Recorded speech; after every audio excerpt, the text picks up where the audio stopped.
Assalamualaikum warahmatullahi wabarakatuh.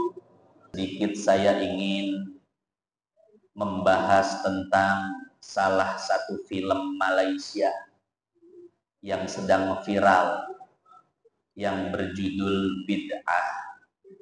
Ini kira-kira bapak-bapak udah tahu belum filmnya? Jadi judulnya itu Bid'ah, film Malaysia. Film ini tayang saat Ramadan kemarin, viral di view sampai tembus 3 miliar penonton. Jadi yang nontonnya sampai 3 miliar. Kenapa sampai viral? Karena memang filmnya itu menampilkan adegan-adegan yang sangat kontroversial. Jadi dikisahkan ada seorang ahli tarekat, ngakunya mursyid thariqah, namanya Muhammad Al-Mahdi, dipanggil Walid. Walid itu artinya orang tua. Jadi murid-muridnya itu manggil Walid. Dia ngaku sebagai Imam Mahdi.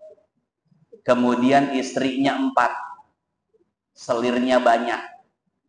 Ini kalau ngomongin istri 4 mungkin nggak masalah, karena masih dalam koridor syariat. Tapi yang jadi masalah adalah selirnya banyak. Semua santrinya itu dicobain. Paham maksudnya Pak ya? Berkah katanya.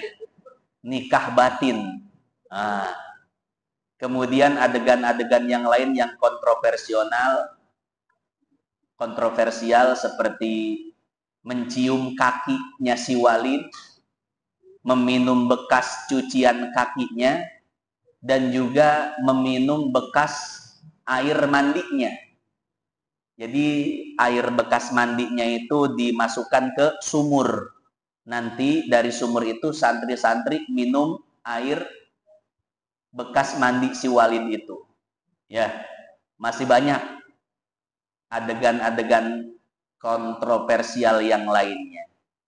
Dari sekian banyak adegan yang dipertontonkan dan yang menjadi bahan perbincangan, yang ingin saya bahas adalah apakah boleh mengambil berkah dari seorang guru dengan cara meminum airnya. Guru minum di 1 gelas, kemudian airnya nggak habis. Akhirnya santri-santrinya, muridnya, atau jamaahnya meminum air bekas gurunya tersebut dengan motif, dengan alasan berkah. Pertanyaannya adalah, apakah hal seperti itu diperbolehkan dalam syariat atau tidak? Ya. Kemudian yang kedua, yang diperlihatkan di dalam film itu adalah meminum air bekas kaki dan bekas mandi si Walid ini. Ini kan kasusnya berbeda dengan yang tadi. Kalau yang tadi bekas minum, kalau ini bekas cucian kaki dan kira-kira sama enggak hukumnya? Hadirin jamaah yang dimuliakan Allah, bisa dilihat di dalam kitab Subulul Huda War-Rasyad fi Sirati Khairil Ibad. Ini kitab sejarah dan memuat satu hadis dari Al-Imam At-Tabrani dengan sanad yang bagus, yang jayyid, yang bersambung kepada sahabat Nabi yang bernama Abdullah bin Umar. Apa kata Abdullah bin Umar? Kana Rasulullah sallallahu alaihi wasallam yab'atsu ilal matahir. Rasulullah sallallahu alaihi wasallam, beliau bergegas menuju tempat wudu. Tempat wudu dulu tidak seperti tempat wudu sekarang. Kalau sekarang kan pakai keran, Pak ya. Airnya itu mengalir dan langsung terbuang. Zaman dulu tempat wudunya itu kulah. Tahu kulah, Pak ya? Bak atau baskom. Jadi wudunya itu gantian dari baskom tersebut. Fayukta bil ma'i fayashrabuhu yarju barokata aidil muslimin. Tempat wudhu tersebut yang berupa baskom itu merupakan tempat wudhu yang umum. Jadi setiap orang, kaum muslimin, sahabat Nabi wudhu di situ. Kemudian Nabi juga wudhu di situ. Setelah Nabi wudhu, maka Nabi pun meminum air tersebut. Kenapa Nabi meminum air tersebut? Berharap berkah dari tangan-tangan kaum muslimin. Hadirin jamaah yang dimuliakan Allah, dari hadis ini bisa dipetik kesimpulan bahwasanya mengambil berkah dengan cara meminum bekas minuman kaum muslimin itu diperbolehkan.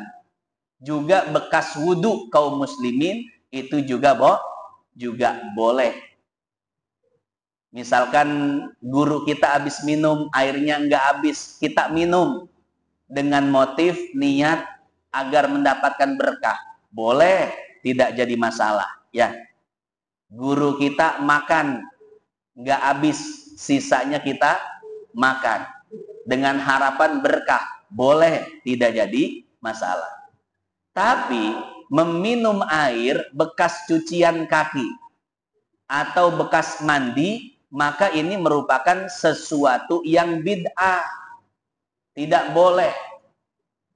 Kenapa demikian? Alasannya pertama, kalau memang hal tersebut diperbolehkan, niscaya para sahabat sudah meminum air bekas mandi jenazah Rasulullah Shallallahu Alaihi Wasallam. Tapi air bekas mandi jenazah Rasul itu dibuang, tidak diminum oleh para sahabat. Ya, itu alasan yang pertama. Jadi kalau seandainya boleh meminum air bekas mandi, niscaya para sahabat juga sudah meminum air bekas mandi Rasulullah Shallallahu Alaihi Wasallam. Yang kedua, bisa dilihat di dalam surat Al-A'raf ayat 157. Kata Allah, wa yuhillu lahumut thayyibat wa yuharrimu alaihimul khaba'is. Allah menyebutkan kriteria makanan dan minuman yang halal dan makanan minuman yang haram. Salah satu kriteria makanan minuman yang haram adalah makanan minuman yang dianggap jijik. Sekarang Bapak Ibu yang dimuliakan Allah, air bekas mandi kira-kira jijik atau tidak? Jijik, Pak, dianggap jijik. Maka air bekas mandi itu diharamkan untuk diminum. Kenapa? Wa yuharrimu alaihimul khaba'is. Allah melarang, Allah mengharamkan segala sesuatu yang dianggap jijik. Jadi ini nanti masuk kategori ciri kriteria minuman yang diharamkan oleh Allah Subhanahu wa Ta'ala. Nah, jadi seperti itu, ya. Jadi memang boleh mengambil berkah dari guru orang soleh, tapi ingat jangan berlebihan. Karena banyak yang membahas bahwasanya mengambil berkah dari orang soleh hukumnya bid'ah. Ternyata tidak bid'ah, ada dalilnya. Cuman kita harus punya pakem, kita harus punya garis bawah, catatan, jangan berlebihan, ya. Jadi diperbolehkan mengambil berkah dari orang soleh, dari minumannya, dari air itu hanya bekas dari minumannya saja. Tidak boleh dari bekas mandinya. Dari bekas wudhunya bagaimana? Boleh, ya. Cuman bekas wudhu, bukan bekas wudhu yang jatuh, tapi bekas wudhu yang masih ada. Misalkan orang soleh wudhu di ember, di baskom. Nah, sisa wudhunya itu yang dianggap berkah. Bukan yang sudah digunakan untuk membasuh wajah, membasuh tangan, membasuh kaki. Bukan air itunya. Tapi air yang diambil dari baskomnya, dari embernya itu yang boleh diminum. Kurang lebih seperti itu ya. Mudah-mudahan paham ini sedikit tentang ngalap berkah atau mencari berkah dari orang soleh. Itu satu bagian kecil dari adegan yang dipertontonkan di film Walid itu, Pak. Ya, sebetulnya banyak sekali yang bisa dibahas, tapi kapan-kapan kita lanjut bahas. Ya, adegan kontroversial yang ada di film ini.